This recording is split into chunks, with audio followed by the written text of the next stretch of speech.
a product of its prime factors. So whenever we're given a question, we have to write something as a product of its prime factors. We have to use the tree method. So we're gonna write 36. Now, what two numbers multiply each other to get 36? So it's going to be 2 and 18. 2 and 18 multiply each other to get 36. Now 2 is a prime number, so we're going to circle that. Now 18 is not a prime number, so we're going to continue the tree. So what two numbers multiply each other to get 18? 2 and 9. 2 is a prime number, circle that.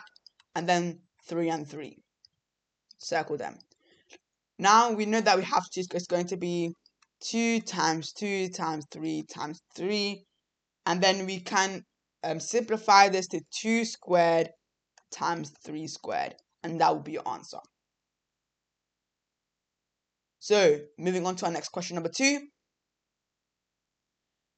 Kiara is 7 years older than Jay. Martha is twice as old as Kiara. The sum of their 3 ages is 77. Find the ratio of Jay's age to Kiara's age to Martha's age. So first of all, we know that Kiara is 7 years older than Jay. So if you do Jay plus 7, you will get Kiara's age. Okay? Jay plus 7 is going to be Kiara's age. And then we know that Martha is twice as old as Kiara. So Martha's age is going to be 2 times Kiara's age. The sum of their 3 ages is 77. So what we're going to do is that first of all, I'm going to write them as initials. So it's going to be J. It's going to be J for Jay, K for Kiara, and M for Martha. So what we're going to do is that we're going to imagine that J is 1 year old. J is 1 year old. So if J is equal to 1, then we know that Kiara is 7 years older. Kiara is 7 years older, and J is going to be 8. And then Martha is going to be twice as old as Kiara. So Martha is going to be 16. Now we know that their ages, the sum of their 3 ages is 77. So we know that their ratio is going to be 1 to 8 to 16. That is what they need to add to 77. So we have to keep on multiplying by 2. Keep on multiplying by 2. Then we get, this is J's to Kiara's to Martha. And if we multiply this, we will get then you will notice that we will get the ratio of 14 to 21 to 42. Now they add to 77. You can notice that they add to 77 because this is Jay's age, Kiara's age, and Martha's age. So if you do Jay's age plus 7, you get 21, which is Kiara's age, and double 21 is 42. And they add to 77. Now, since we have to write this as a ratio, you guys should simplify this. When you simplify this, you would get, so you divide it by 7, it's going to get 2, 3, and 6. Divide them by 7. So their ratio is 2 to 3 to 6. Okay? Moving on to our next question, question number 3. So guys, as we progress through the paper, the questions are going to get harder. They're going to get harder. And don't forget, this is the higher paper as well. So they are going to be hard. And this is paper 1, so it's non-calculator. So question number 3. ABCD is a parallelogram. AEDC is a straight line. F is the point on AD, so that BFE is a straight line. Angle EFD is equal to 35 degrees. Angle DCB is equal to 75 degrees. Show that angle ABF is equal to 70 degrees. And we have to give each give reasons for each stage of our working. So we have to prove that ABF, so angle ABF, this angle right here is 70 degrees. We need to prove that, okay? Now, how do we prove it? First of all, you guys will instantly know that this angle over here has to equal 35 degrees, right? This angle will need to equal 35 degrees. So we're going to write angle AFB is equal to 35 degrees. And since it says give reasons for each stage of your working, we're going to write vertically opposite angles are equal. Vertically opposite angles are equal. Now, the next thing you will realize that opposite angles in a parallelogram are equal as well, right? Opposite angles in parallelogram are equal. So this is a parallelogram, as we know in the question, ABCD is a parallelogram, right? A, B, C, and D. Now this is a parallelogram, and since this angle is opposite this angle, so we will know that this is 75 degrees. Okay, this is 75 degrees. So I'm going to write this in a different color pen. So this is 75 degrees. So we will write BAF.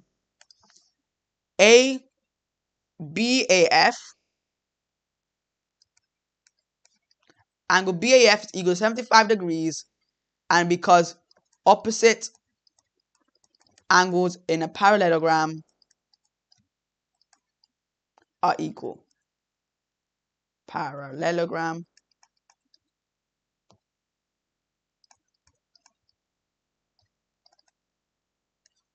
I spelled parallelogram really wrong. Can never get the spelling correct. So it's Parallel.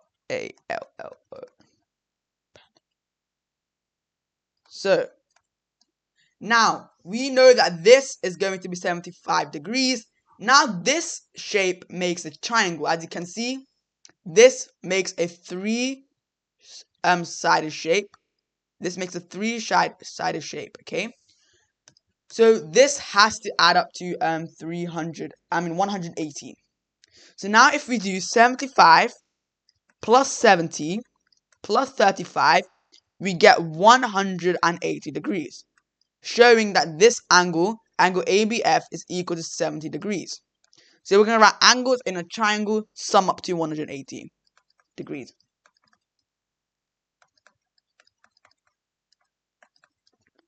Sum up to 360 degrees. 180 degrees.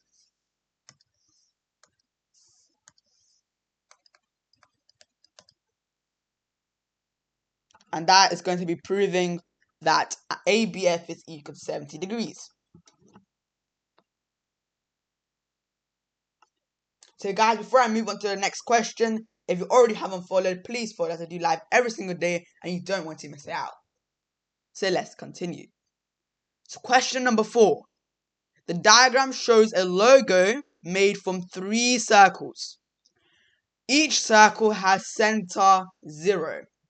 This center over here. Daisy says that exactly 1/3 of the logo is shaded. Is Daisy correct? Is Daisy correct? So, first of all, to work it out, we need to calculate the area. Okay, the area. But we can't really use. We know that to find the area of a circle, is going to be pi r squared, right? It's going to be pi r squared.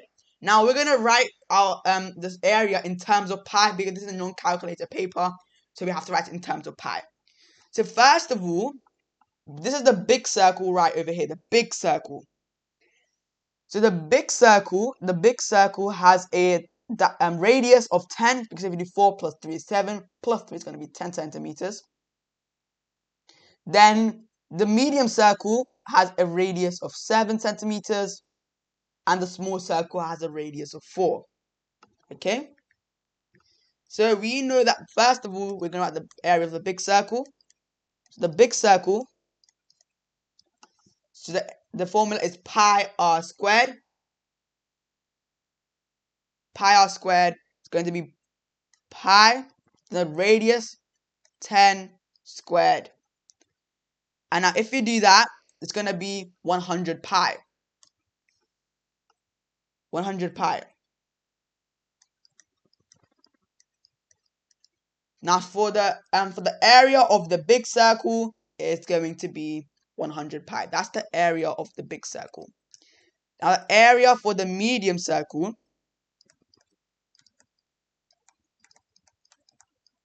this is higher, guys. So the radius of the medium circle, 7 centimeters, going to be pi, and then 7 squared. It's going to be 49 pi.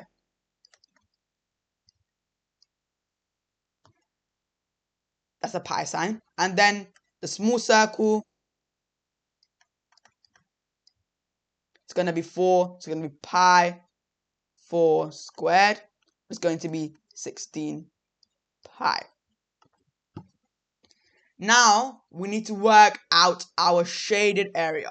So we need to work out the shaded area. So the shaded area is going to be the medium circle subtracted by the small circle, okay?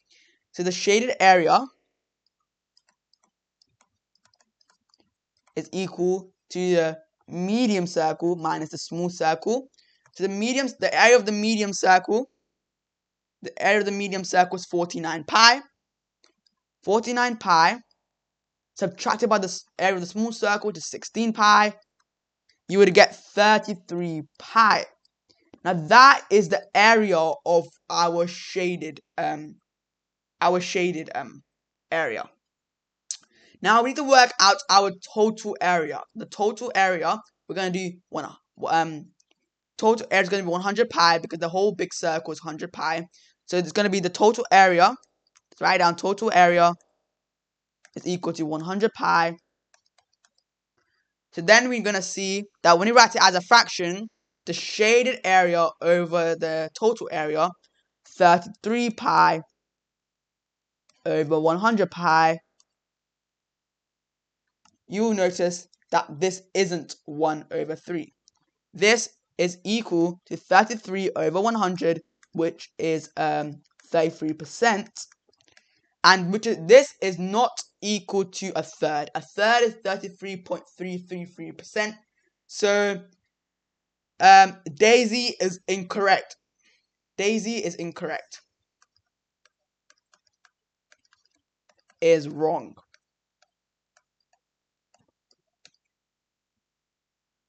This is Math Genie, guys. So if you want to follow along with me, this is Math Genie. We are doing the 2017 paper 1, November.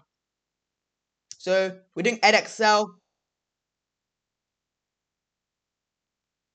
No, 33 over 100 is not the same as a third. A third is 33.33% recurring, and 33 over 100 is exactly 33%. That's why Daisy is incorrect. 1/3 is equal to 33.3 recurring. And then 33 over 100 is 33%. These are two different values. Okay?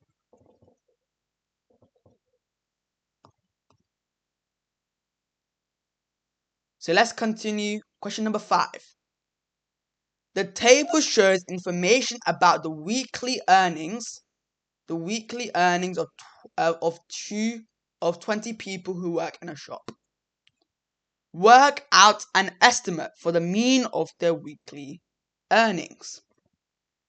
Now, whenever we have a frequency table, to find the mean, first of all, what we do is that we calculate the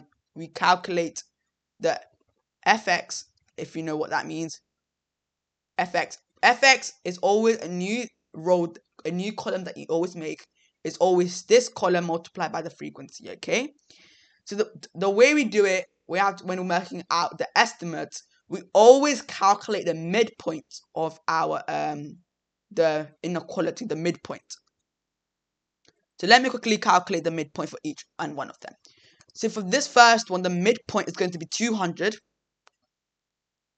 The midpoint for this one is going to be 300. And then you will always find a pattern. It's going to be 400, 500, and 600. Now, once you have done that, to find the fx is always this column multiplied by the frequency. So you're going to do the midpoint, which is going to be 200 multiplied by 1, which is going to be 200. 300 times it by 11, you will get 3,300. 400 multiplied by 5 is going to be 2,000. And then 500 times by 0 is going to be 0. And then 600 times by 3 is going to be 1,800. Now, after you have done that, you will find the total for this column over here, the fx column. When you add this together, you will get 7,300 in total. Now, once you have done that, there are 20 people in total. So we're going to do 7,300, the total of our fx column, divided by 20. And then you would get £365. And that will be our answer. That's going to be estimate for the mean of their weekly earnings. That will be your answer, £365. Now, Nadia says the mean may not be the best average to use to represent this information. Do you agree with Nadia? You must justify your answer. So, do you agree with Nadia? I want you to tell me in the comments if you agree or disagree with Nadia. I'll give you 10 seconds.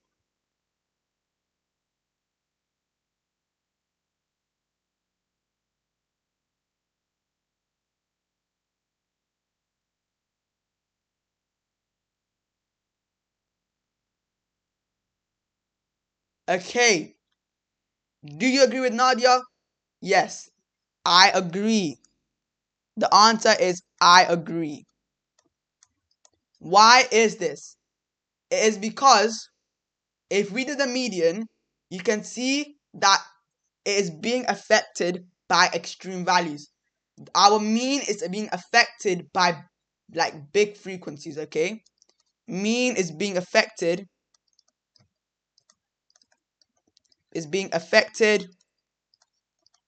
by big values. For example, 11. So you can just write median may be better. Like maybe the better average.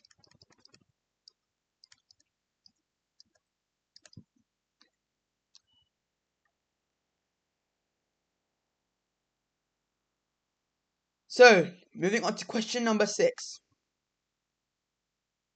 Here is a rectangle. All measurements are in centimeters. The area of the rectangle is 48 centimeters squared. Show that y is equal to 3. Show that y is equal to 3.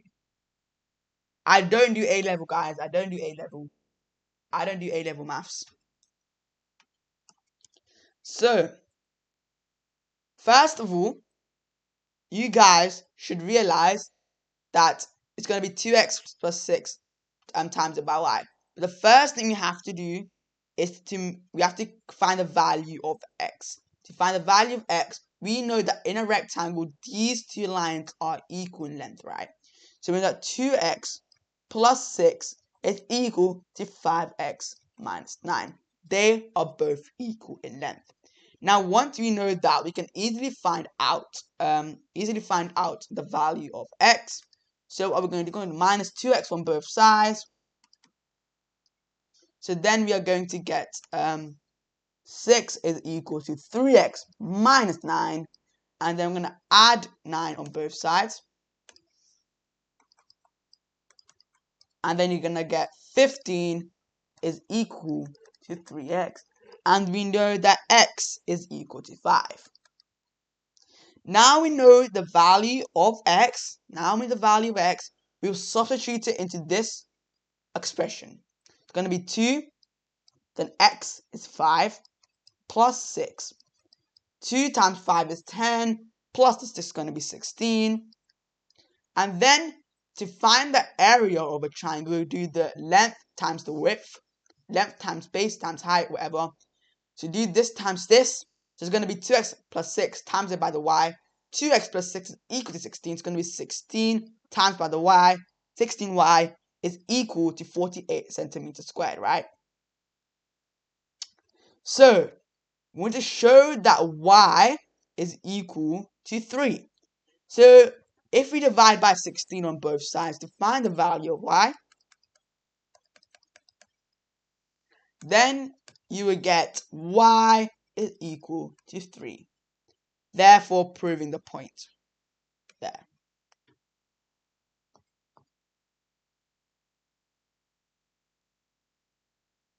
So let's move on to the next question. Question number 7. Brogan needs to draw the graph of y is equal to x squared plus 1, and here is her graph. Write down one thing that is wrong with Brogan's graph. So in the chat, can you please tell me what is wrong with her graph?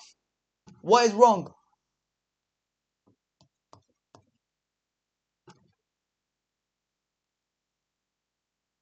Yes, the graph is not drawn as a curved line.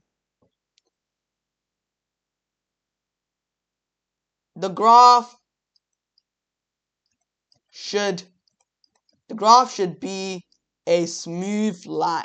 Smooth curve. And guys, just to tell you, if you are told to draw a quadratic graph, you're always supposed to draw a curved line. Do not make it pointy like Brogan did. Do not do it pointy like that. Do it a smooth curve. Do it freehand and use a pencil, okay? Do it in pencil as well, just in case you make a mistake. So let's continue to question number 8. Write these numbers in order of size. Start with the smallest number. So first of all, because since these are recurring decimals, we're just going to write like the few recurring numbers. So this is 0.2464646. Then it's going to recur. Then this one is 0.2466. Then it's going to recur as well. And this one is going to be 0.246246. And then this one is just 0.246. Now, we need to see which one is the smallest. The smallest one is this one over here. Smallest one is 0.246. And the next one is 0.246 recurring. Then it's going to be this one right here. And then it's going to be 0.246 recurring. And then it's going to be 0.246, like that. Okay? So question number 9. James and Peter cycled along the same 50-kilometer route. James took 2.5 hours to cycle the 50 kilometers. Peter started to cycle 5 minutes after James started to cycle. Peter caught up with James when they had both cycled 15 kilometers. James and Peter both cycled at constant speeds. Work out Peter's speed. Now, first of all, we're going to calculate James' speed. So to calculate speed, you guys need to know the formula for speed. So speed is equal to distance divided by the time. Speed is equal to distance divided by the time. So for James' speed, we know that the distance he traveled was 15 kilometers divided by the time taken, which was 2.5 hours. You would get he traveled at 20 kilometers per hour. That was James' speed. Now, to calculate, so for 15 kilometers, so for James, if he was traveling for 15 kilometers, that was supposed to be kilometers. So for 15 kilometers,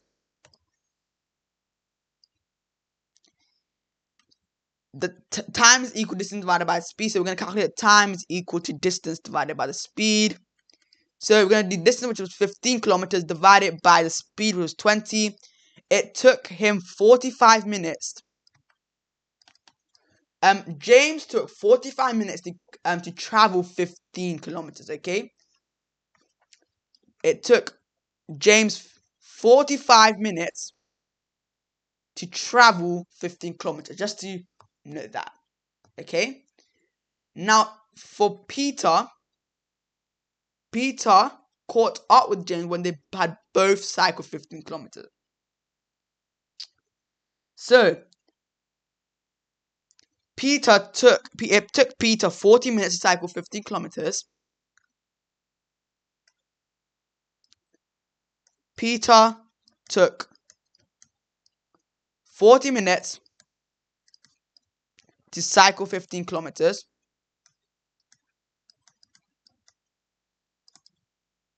How do we know that? It's because he started 5 minutes after, and then we're going to do 45 minus 5 to get 40.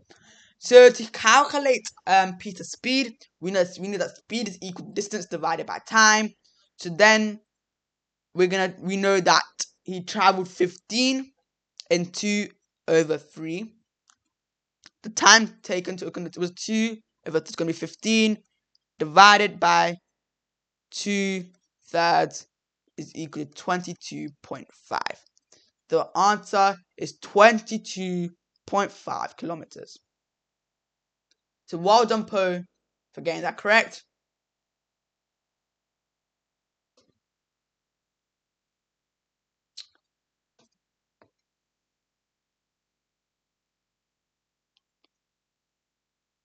Where did 2 over 3 come from? It's because 40 minutes is 2/3 of an hour. 40 minutes is 2/3 of an hour. So that's why I get 2/3. This is non-calculator. So for this calculation, you're going to use the KCF method. So 15 divided by 2 over 3, you're going to flip it around that method. So then you would get your answer. Okay, so let's move on to question number 10. Write down the value of 100 to the power of half. So that's an easy question. In the chat, tell me what's the answer.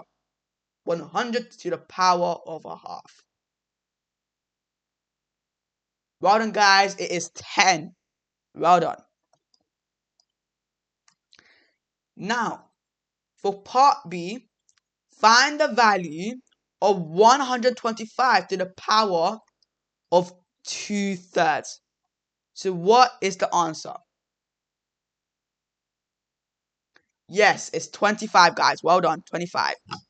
So for the guys who are stuck, what this just means is that we're going to cube root it first because of the denominator of 3. Cube root it.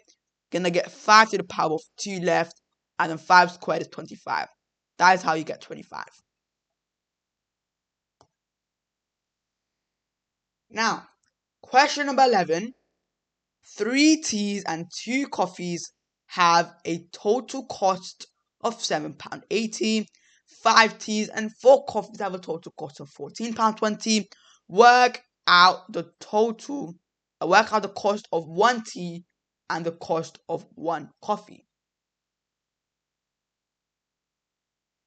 So yes, well done for identifying that this is a simultaneous equations. We have to form a simultaneous equations. So for this first simultaneous equations, it's going to be 3t plus 2c is equal to £7.80. And then for the second statement, it's going to be 5t plus 4c is equal to £14.20. Now, for the simultaneous equation, this simultaneous equation, we are going to be using our elimination method.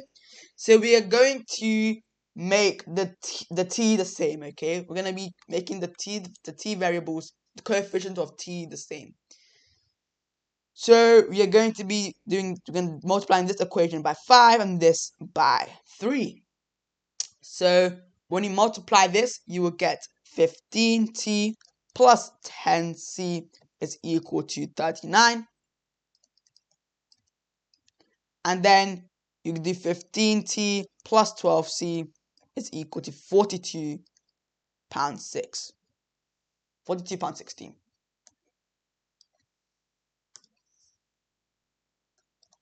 Yes, guys, you could have done the coffee as well. I just noticed that you could have done it. It was going to be a bit more easier if you did the coffee first. But in the end, you'll get the same answer. So then after, you will realize that these two will cancel out. These two will cancel each other out. You get 2c is equal to £3.60. And then c is equal to £1.80. So we know that the coffee is equal to the £1.80. Coffee is equal to £1.80. Now to work out the t, we're going to substitute it into one of our equations to work out the t. So we're going to substitute it into this one right here. So it's going to be 3t plus 2 times £1.80. So I'm right, £1.8, 1.8, and then it's going to be equal to £7.80. And then it's going to be 3t. 3t is equal to 3.6 is equal to £7.8. And then you will get t after you rearrange it. After you rearrange it, you will get t is equal to £1.40. So the t costs £1.40. And that's how you get it, okay?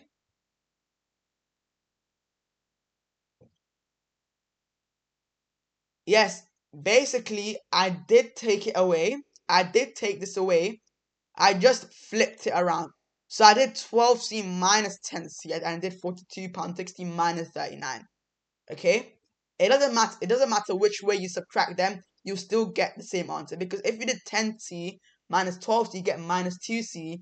And if you did 39 minus £42.60, you get minus £3.60. So you still end up with £1.80. I just didn't want to get to the negatives.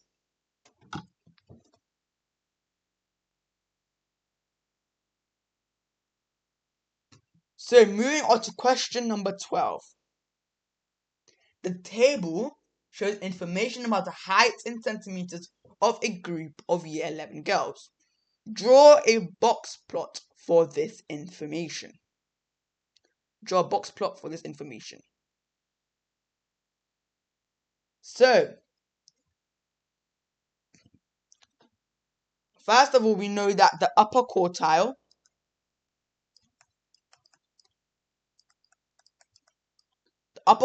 is going to be 168.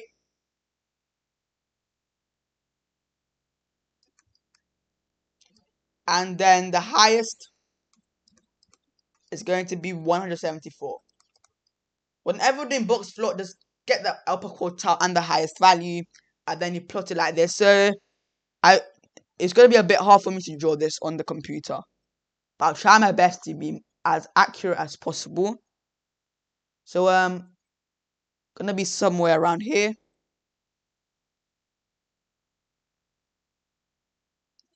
About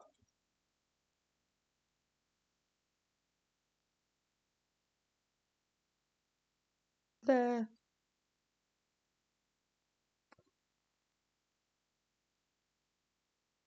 Okay, I'm having a hard time drawing this, I can't lie.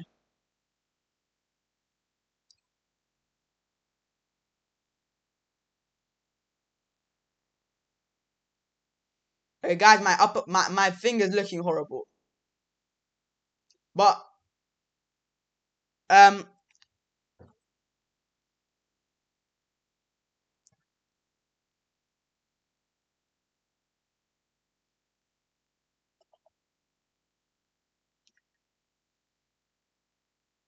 how to work at the upper quartile, you use the median and divide this data set into two sets. So it's the median, I think. So you do the lower quartile plus the interquartile range. You do the lower quartile, add it to the interquartile range.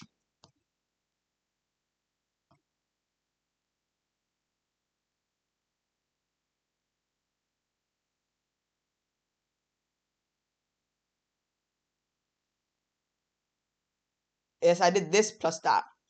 My box plot is not what it's supposed to look like in the real exam. So what I'm gonna do is that I'm gonna skip this question. Okay. Question number 13. I don't want to confuse you guys because I can't really draw the box plot. So, question number 13.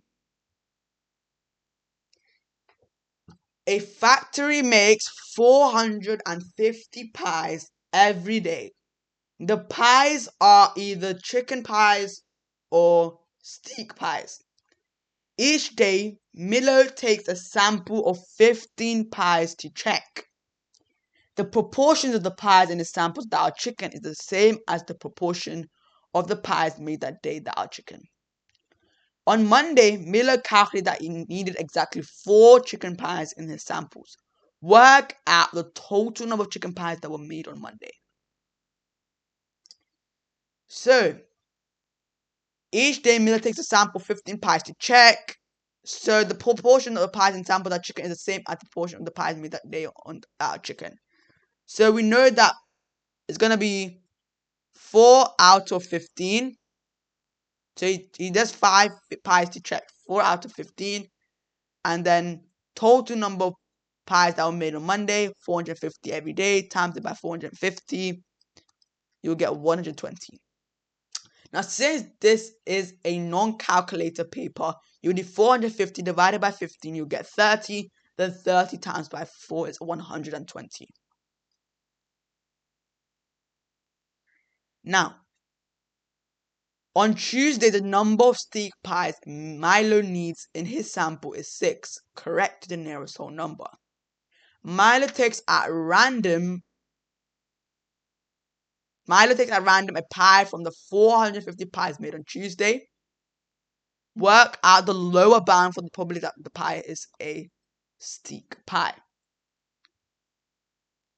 So to work out the lower and upper bounds, we know that whenever we're doing inequalities, so it's going to be 6, correct to the nearest whole number. So you have 6 here, 7 here, and 5 here. I'm drawing this, okay? Now, it can either be 5.5 to round it up to 6, or it can either be 6.5, not 6.5, under 6.5. Now, 5.5 is the lower bound, is the lowest possible value he could have gotten, and he rounded up to 6. There's going to be 5.5 over 15, 5.5 over 15, and then it's going to be 11 over 30. You could simplify that to 11 over 30. And this is the probability. Okay?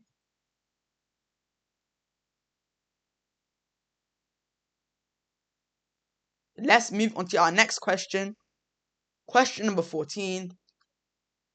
The ratio y plus x to the ratio y minus x is equivalent to k to 1. Show that y is equal to x, then brackets x plus 1, then over x minus 1. Now we know that y plus x. So if you write this as a fraction, so we know that y plus x over y minus x, you will know that it's going to be equal to k over 1. Because if you look at our ratio. Now, then if we multiply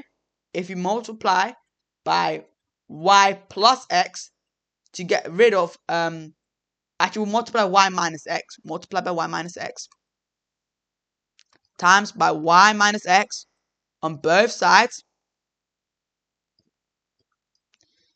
Then we would get y plus x is equal to k and then y minus x. Now k divided by 1 is equal to k. K divided by 1 is equal to k. That's why the 1 is just gone. And then we have y plus x. We have y plus x right there. So now we're going to expand this out. We will expand this out. So we do k times it by the y and then k times by negative x. So we're going to get y plus x is equal to ky minus kx. Okay? And then after that, we will add kx. We would add kx on both sides. Add kx on both sides.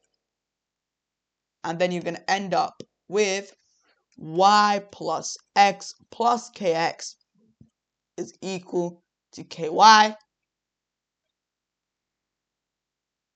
And then what we're going to do is that we're going to subtract the y because we want all the y's and all the x's on each side. So we're going to subtract it by the y. Then we're going to have x plus kx is equal to ky minus y. Now what we can do here, once we're at this step, we're going to factorize now. As you can see, we have x's common in this side, on the left side of our equal sign. We have x which are common. And on the right side, we have our y's common. So we are going to factorize. We're going to factorize. Okay, we're going to factorize. So when you factorize, we're going to take the x out as the highest common factor. It's going to be 1 plus k. And then it's going to be equal to y. And then k minus 1. Okay? Now, once we have done that, now we're going to divide by our k minus 1. We're going to divide by k minus 1. This divided by the k minus 1 on both sides.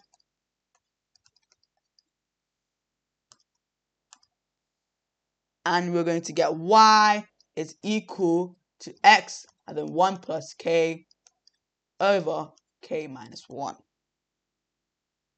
And that is, we get the same value as that. So now we know that we got our correct answer. Okay?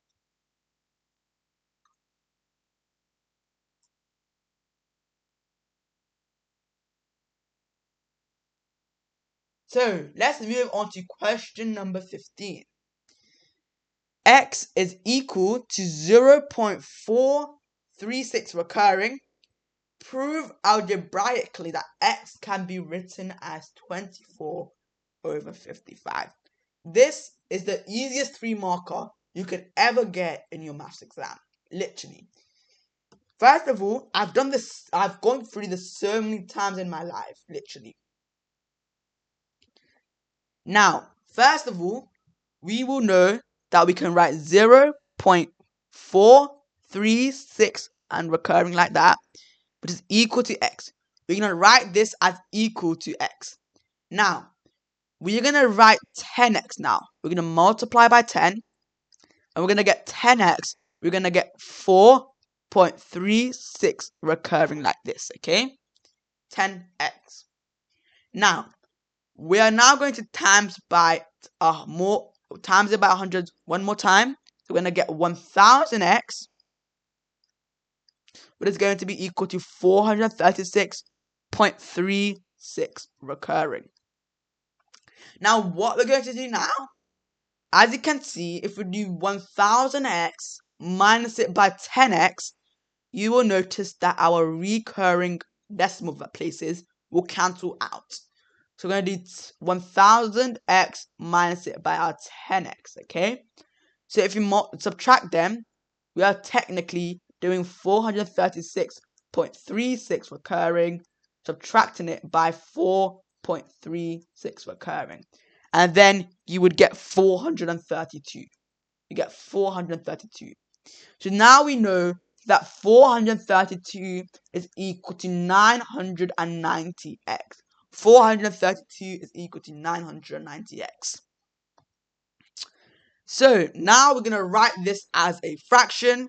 So we're gonna divide by 990. So we know that 400 is gonna be 432 over 990, and then you can simplify this to 24 over 55. And that is proving algebraically that x can be written as 24 over 55. So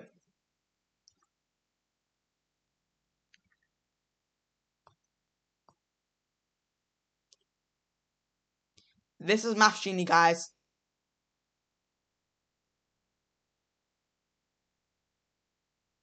So let's move on to question number 16. Y is directly proportional to the cube root of x. So y is equal to 1 over 1 whole and 1/6 when x is equal to 8. Find the value of y when x is equal to 64. So now we're going to write the statements algebraically, like in algebraic forms. So we know that y is equal to k and then the cube root of x. Now this is a constant. So now we're going to convert our y, which is 7 over 6. Going to be 7 over 6. 7 over 6 is equal to k, which is the constant. They're going to be the cube root of 8. Now the cube root of 8 is 2, right? The cube root of 8 is 2. So going to be 7 over 6 is equal to 2k. And to get the value of our constant, k is equal to 7 over 12. Now, it says to find the value of y when x is equal to 64. So we know that y is equal to 7 over 12, then cube root of our x. So we're going to do y is equal to our constant, which is 7 over 12, and then the cube root of 64. Now the cube root of 64 is 4, right? The cube of 64 is 4. So, yeah, it's 4. So going to be y is equal to 7 over 2, 7 over 12, and then we have 4 over 1. I'm going to write it as our as a fraction. Times it together, get 28 over 12, and then you simplify this. You must simplify this to 7 over 3. And that is going to be the value of y. 7 over 3 is going to be the value of y when x is equal to 64.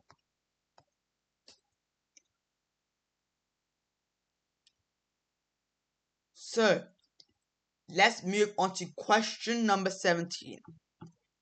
N is an integer. Prove algebraically that the sum of 1/2 n, then brackets n plus 1, and half n plus 1 and n plus 2 in brackets is always a square number. Okay, it's always a square number. So since we know that it's going to be the sum, it's going to be half n, then n plus 1, then add it to 1/2, then n plus 1, and then n plus 2. Now, first thing we're going to do, we're going to expand the brackets out. We'll expand these brackets out. So we're going to do half n times it by the n plus 1. So it's going to be half n squared plus half n. Then we're going to add. Now, what we're going to do is that we're just going to expand these two brackets. So it's going to be half expand these two brackets and put these brackets in a bracket's going to be n squared plus 2n plus 2 plus n plus 2. So you expand these two brackets out and put this into our bracket. So now, once we have done that, we will now just simplify. We'll quickly simplify this. Simplify this is going to be half n squared plus half n plus the half. Then it's going to be n squared plus 3n plus 2. Now, once we have done that, now we're going to finally expand this bracket over here. So we're going to expand this bracket. So expand this bracket.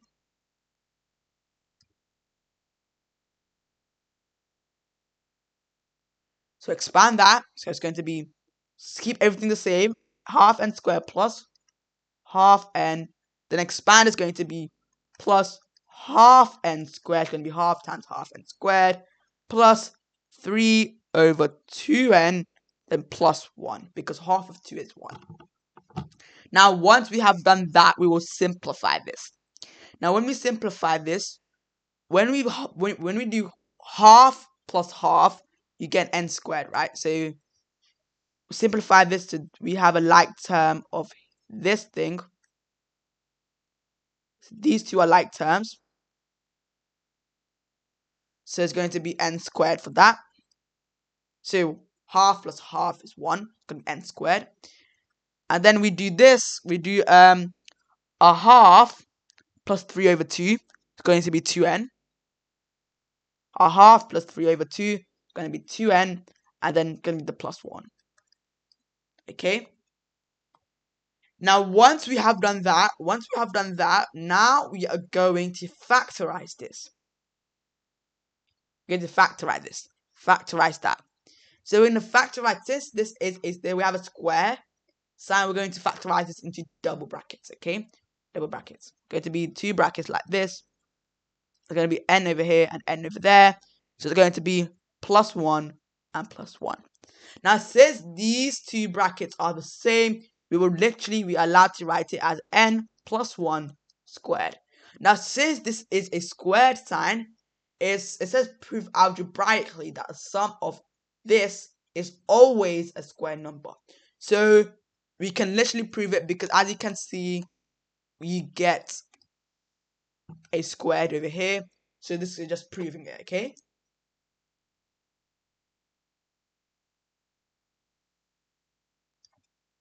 So guys, we have made it halfway to the paper. So, and if you guys already haven't followed, please follow us. I do live every single day, and you don't want to miss it out. So let's move on to question number 18.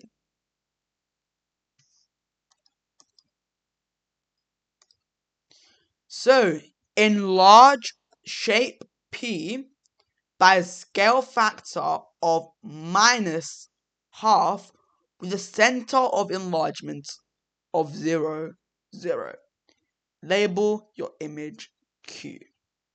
Now this is going to be our center of enlargement. That's going to be our center of enlargement. Now what this means is that we're going to, first of all, we're going to half the size.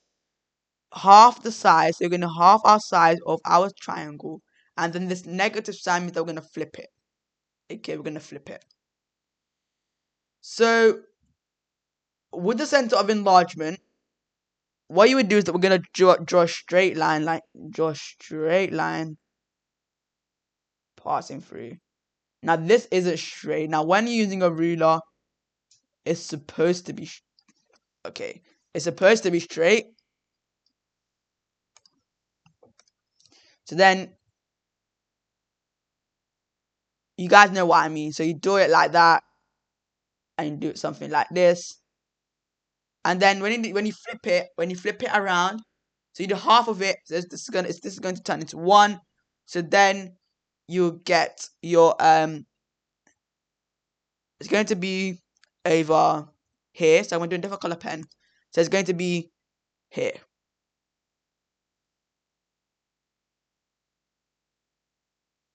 like that. Okay, guys, it's going to be flipped, okay? It's going to be flipped, and it's going to be like this. Now, when you're using this, you can use tracing paper to do this. So because the center of enlargement, it's like trial and error to get in the right lines. So you can use a tracing paper and always use a pencil when doing this. Okay. The only thing you guys just need to know is that when we have a negative scale enlargement, negative enlargement, you flip it, and then the half means that you're gonna half it. Okay.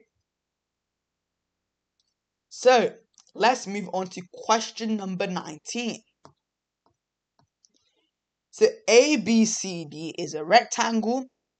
AE and B are points on the straight line L. With the equation x plus 2y is equal to 12.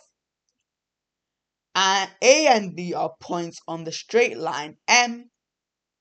AE is equal to EB. Find the equation for M. Okay, find the equation for M. So A and D are points on the straight line M. So we need to find this equation right there.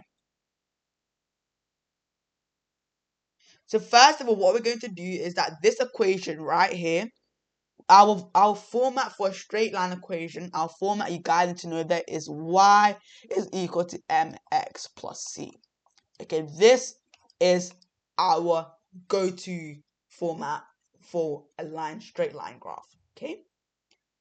So for this equation, for equation L, this is x plus 2y is equal to 12. X plus 2y is equal to 12. So we have to make this into the form y is equal to mx plus c. Now, how do we do this? Very, very simple. First thing we're going to do, we're going to subtract x from both sides. Minus x from both sides. So then we're going to get 2y is equal to minus x plus 12. And then you're going to divide by 2 to get rid of the coefficient in front of our y. Divide by 2.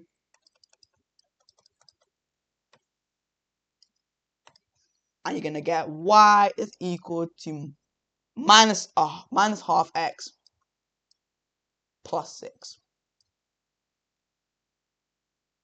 Minus half x plus 6. Now, you guys, if you guys need to look at this very, very, very carefully when you answer this. Because if you do not pay attention to what they're saying, you would not answer this question. As you can see, this is a rectangle, right? These two lines are rectangles. And in a rectangle, all the angles are 90 degrees, right? All the angles in a rectangle 90 degrees. This is, they're telling you explicitly, okay? This is 90 degrees. Now, when this is 90 degrees, that means that these two lines are perpendicular to each other. These two lines are perpendicular to each other. So when they are perpendicular to each other, what we know is that we instantly know the gradient, okay? The gradient of their line. Gradient of their line. So the gradient of line, the gradient of L, the gradient of line L is minus a half. So the gradient of M is going to be the negative reciprocal. Negative reciprocal. So the negative reciprocal is going to be what is the negative reciprocal of minus a half? It's going to be 2.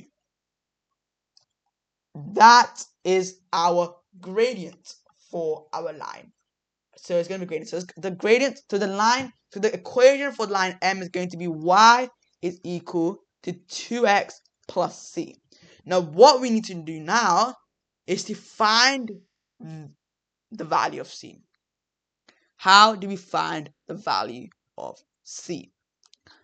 So, first of all, you guys can notice that when we notice this is the y-intercept, right? C is the y-intercept. That means that this line over here, this is 6. Okay, that is 6. That is 6. And then this, right? So then we know that AE it says that AE is equal to EB. AE is equal to EB. So this is equal to that. That means that these two lines are equal in length. Both of them are equal. So I'm just going to do the equal. So these two are equal in length. So if they're equal, so then we will know, if we look at this one, when we look at this equation, you will know that when y is equal to 0, when you look at this equation, when y is equal to 0, x will equal to 12, right? When you put it into the equation. So x is equal to 12. When y is equal to 0, x is equal to 12. Okay? So we know that this is equal to 12. This value of b is equal to 12. Now, once we know that,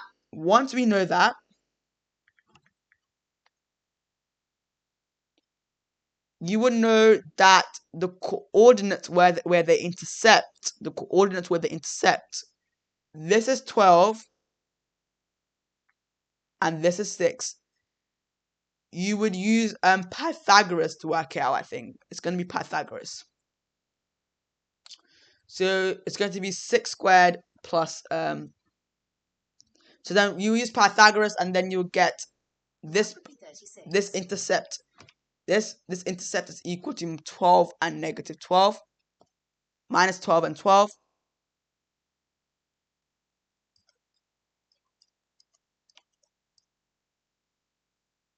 You're trying to find out this coordinate. So this coordinate is going to be minus 12 and 12. As they are both in the same length, so these two are the same lengths, so then this is going to be 12, and that is going to be negative 12, as it's double the size, okay? So now we worked out our coordinates of their intercept. Now what we're going to do is that we're going to substitute our coordinates into our equation that we found out for the line M. We found the gradient, which was 2. We need to find out C. So we know the value of y is going to be 12, and the value of x is going to be 12. I mean minus 12. It's going to be 12 is equal to 2, and then minus 12 plus c. Then you know that 12 is equal to minus 24 plus c, and then you know that c is equal to 36. So now we know that c is equal to 36. Now we can write the full equation down, and it's going to be y is equal to 2x plus 36. Okay?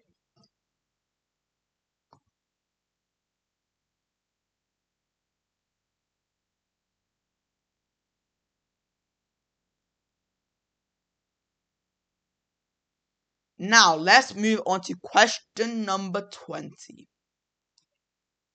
Now, the questions are going to get a bit more trickier, so do not give up. That's what I'm going to say. So, the table shows some values of x and y that satisfy the equation y is equal to a cos x degrees plus b. Find the value of y when x is equal to 45. When x is equal to 45. So, first of all, this question requires you to know some of the trig values, the trig ratios that you need to remember for your exams. Now, I have a trick to remember this. So, there's always a little table that you draw.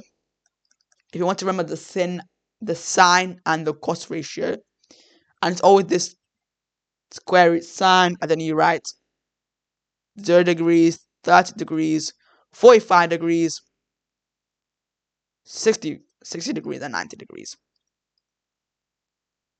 Okay, it's going to be like that. So now once you know that, it's going to be 0, 1, 2, 3, 4, and it's going to be 0, 1, 2, 3, 4. And then it's going to be divided by 2. Okay? So sine 30 is going to be the root 1 is root 1 over 2. So it's going to be sine 30 is equal to 1 over 2. So you can use any method you want, you are comfortable with to memorize those trig ratios. You can use any method, but it needs to be correct. Okay? Personally, I don't care which method you use. You can use the hand method, this table method, any method you want. If they work, they work. Okay? Now, it says find the value of y when x is equal to 45. Now, when cos 0, so we know that cos 0 degrees is equal to 1. Okay, cos 0 degrees is equal to 1. Because if you do cos, it's going to be the root of 4. The cos 0 is going to be root 4. Root 4 is 2, divided by 2 is going to be 1. So, cos 0 is 1, and then we're going to do 3 is equal to a plus b. So, it's going to be 3 is equal to a plus b.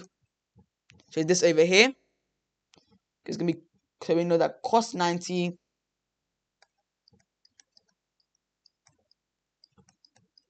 is equal to 0, then 1 is equal to b, then a is equal to 2. So, now to work this out, now this was just me checking everything. So when we work this out, you need to find the value of y when x is equal to 45. So how do we do this? Y is equal to 2 cos x plus 1. So I just worked out the value of a and b. And now it's going to be, y is equal to 2 cos x, which is 45 degrees, plus 1. Now cos x, cos 45, is going to be root 2 plus 2. I mean root 2 over 2 is going to be equal to 2 root 2 over 2 plus the 1. Then it's going to be, when you multiply this out, we're going to do 2 times 2. It's going to be root 2 plus 1. So the value of y is going to be 2 root 2 plus 1. And that's going to be your answer. Which year is this paper? This paper is 2017 November. 2017 November.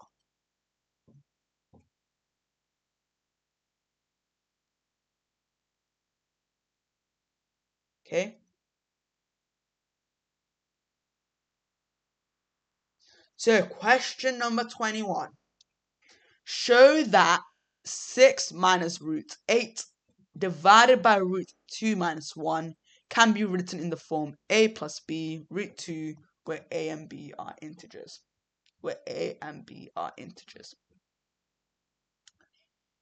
So first of all, what we're going to do is that with this third over here, we can simplify root 8.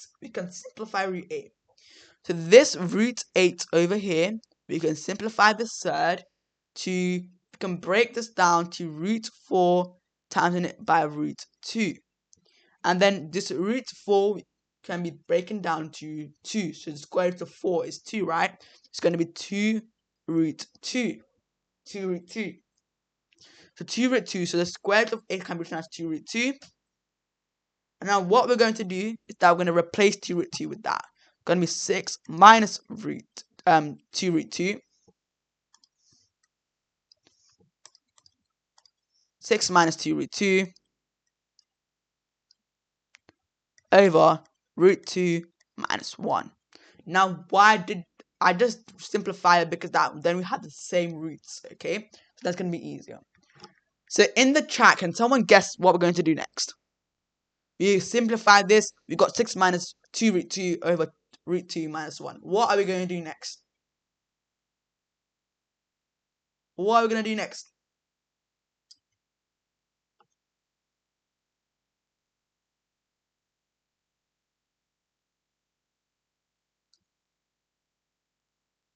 Yeah, we're going to rationalize it. We're going to rationalize this, okay? So what I mean by rationalize is just getting rid of the third sign in the denominator, okay? So to rationalize something, we just multiply it by the denominator. The denominator is root 2 minus 1. So we're going to times it by root 2 minus 1. And then times it by root 2 minus 1. So now we're going to quickly write this because it's going to be 6 minus 2 root 2. Then it's going to be root 2 minus 1 over root 2 minus 1 and then root 2 minus 1. Now once, and guys, it's supposed to be plus 1. It's going to be plus 1. It's going to be plus 1. It's going to be plus 1 because we want to cancel out this minus as well.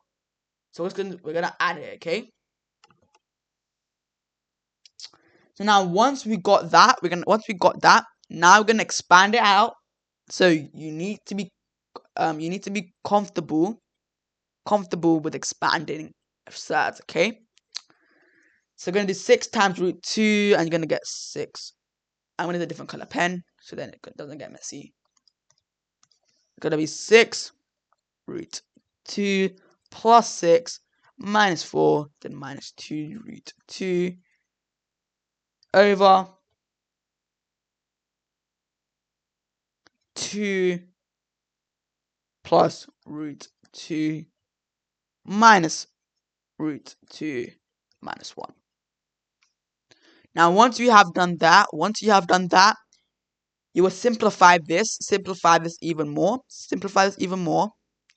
To 4 root 2 plus 2 over 1, because these two will cancel each other out, and then do 2 minus 1 will get 2. 1. 2 minus 1 is going to be 1. And then simplify this to 4 root 2 plus 2, the numerator. And then you would finally simplify this to 4 root 2 plus 2. And that satisfies the form. And that is in the form a plus b root 2. What app do I use? This is a free website you guys can use for your math revision. It's called Maths Genie. Okay?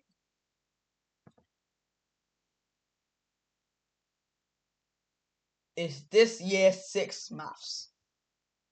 No, it isn't. This is GCSE higher maths. GCSE higher maths.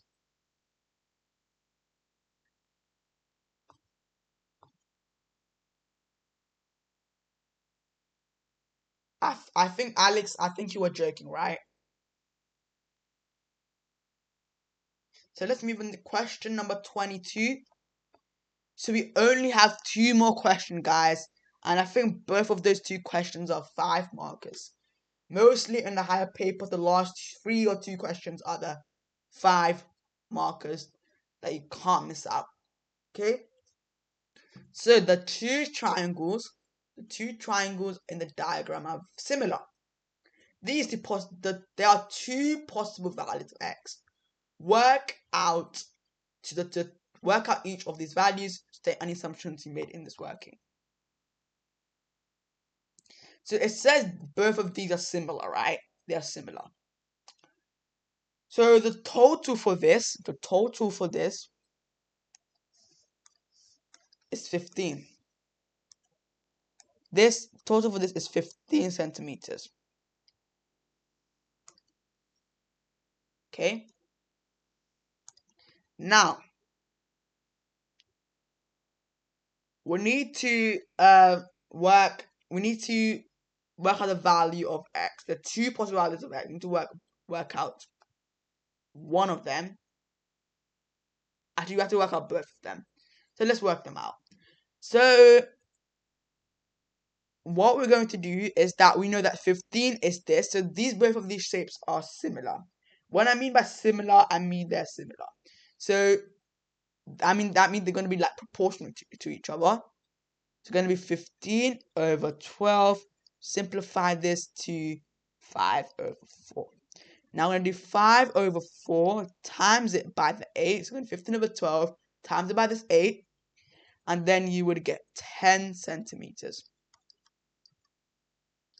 Now it's going to be equal to 10 centimeters. So it's going to be the total, right? You're going to do 10 minus 8. You're going to get 2 centimeters. Now that is our first value. Now our second value, to work it out, we're going to do 15 over 3. 15 over 8, sorry. So it's going to be 15 over 8. That's going to be equal, times it by 12. 15 over 8 times it by 12. And guys, just to let you know, when you have these 5 markers, you can't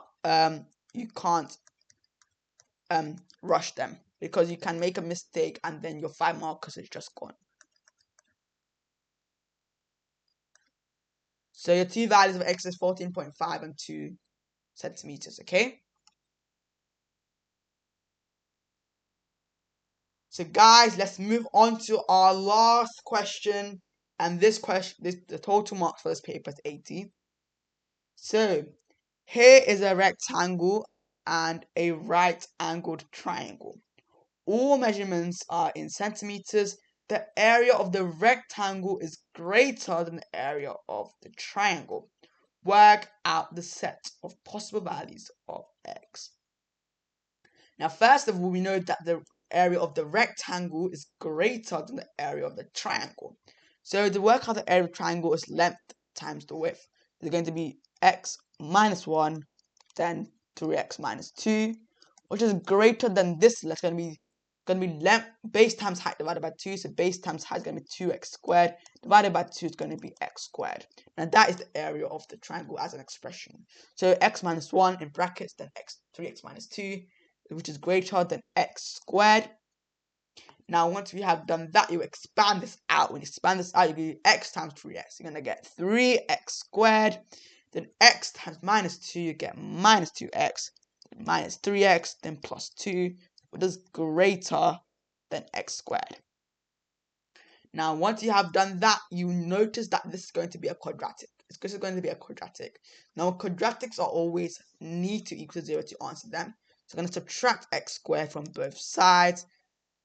And you're going to get 2x squared minus 2x minus 3x plus 2, which is greater than 0. And then you simplify it even more to x squared minus 5x plus 2, which is greater than 0. Now, once we have done that, you will factorize this.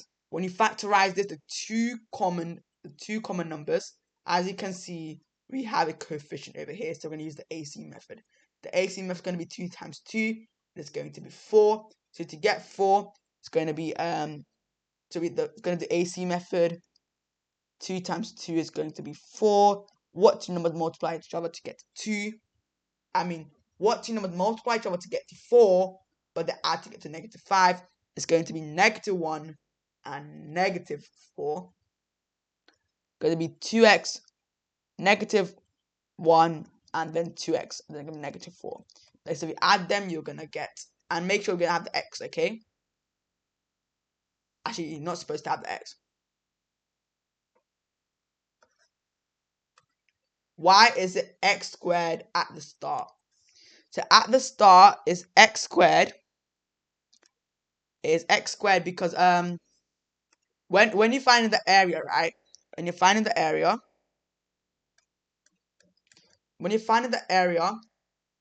you multiply this and this, right? For the rectangle, you add this and that. Multiply them, sorry. So you multiply the length by the width, right? I just did that and I wrote it like in brackets. And to this, the area of the triangle in expression is going to be 2x times x. It's going to be 2x squared. divided by the 2 is going to be x squared. So we're going to write this as an inequality. Now, when you expand the bracket, you will get 3x squared, okay? We're going to get 3x squared. Now, once you have done that, I've done this. Now, as you can see, we have to divide this by 2, and you'll get 2x minus 1, and then you get x minus 2, okay? Which is greater than 0. Now, we have factorized this.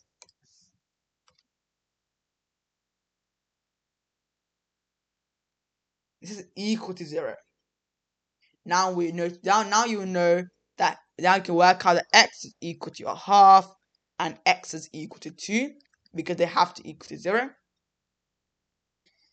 So now you notice that you will now realize that x is less than a half and then x is greater than 2.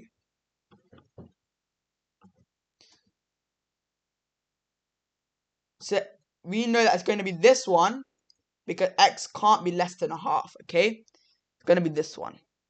So x is greater than 2. Because x can't be less than a half. Because then it won't satisfy the values. Because x has to be over 2. Because if it's less than a half, then this doesn't make sense, okay? So that is going to be, that was the last question, guys. Done.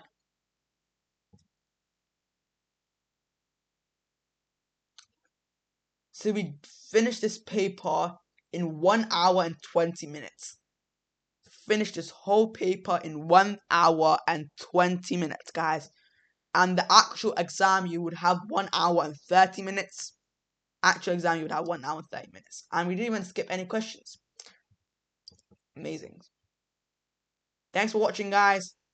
Guys, if you already haven't followed, please follow. As I do live every single day. Thank you for the gifts as well.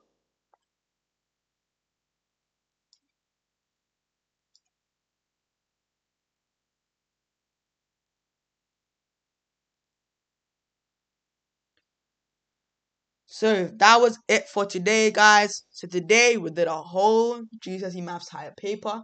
So I hope you guys learned something new, enjoyed it. So I will do my live tomorrow as well. So don't forget to join that live as well. So I hope you guys have a good evening, and I'll see